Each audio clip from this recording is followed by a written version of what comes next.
जम्मू कश्मीर रे ओडिया जवान शहीद लुहभरा आखिरे शेष विदाय देला परिवार। जन्म माटीरे शोकाकूल परिवेश झुरुछि नयागढ़। 10 मास तले विवाह होइथिला, वर्षे भी पूरी नथिला। किछि दिन तले गाँ को आसीथिले। परिवार और स्त्री सह खुशी रे समय बिताइले। छुट्टी सरीगला परे पुणी फेरी जाइथिले कर्मस्थल जम्मू कश्मीर को। स्वामीर पुणी फेरिबा बाटकू चाहि रहिथिला स्त्री। एथर किंतु आसिला अशुभ खबर। ड्यूटी रे थिला बेले हृदघात रे चलीगला स्वामी जीवन। आमको कहीं परदिन कहली कहीं कांदोबा कर काली आम खबर आम पाइलु जे शहीद होगा आम आउ कौन कह अधिक आज्ञा केमी है बोले आम ए खबर पाइलु कहूँ हार्ट चोक होगा बोली कहूँ।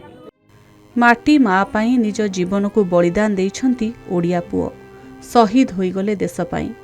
नयागढ़ आनंदापल्लीर जीतू बेहेरा भारतीय सेनारे जवान। काश्मीर घाटी रे ड्यूटी समय छाती रे जंत्रणा अनुभव करथिले। तांकर देहांत होईछि।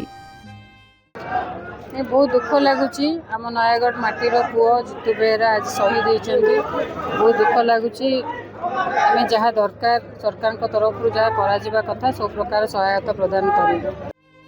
पार्थिव शरीर घर को फेरिबा परे कांद बोबाड़ी रे फाटी पड़िथिला जन्ममाटी। समस्तंक आखिरे थिला लुह। गुमुरी गुमुरी कांदुथिला पूरा गाँ।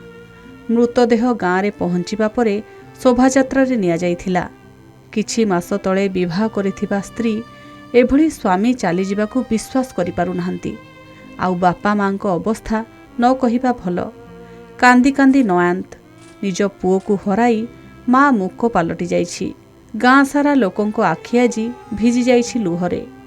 नयागढ़ देवव्रत नायक रिपोर्ट, के न्यूज ओडिशा।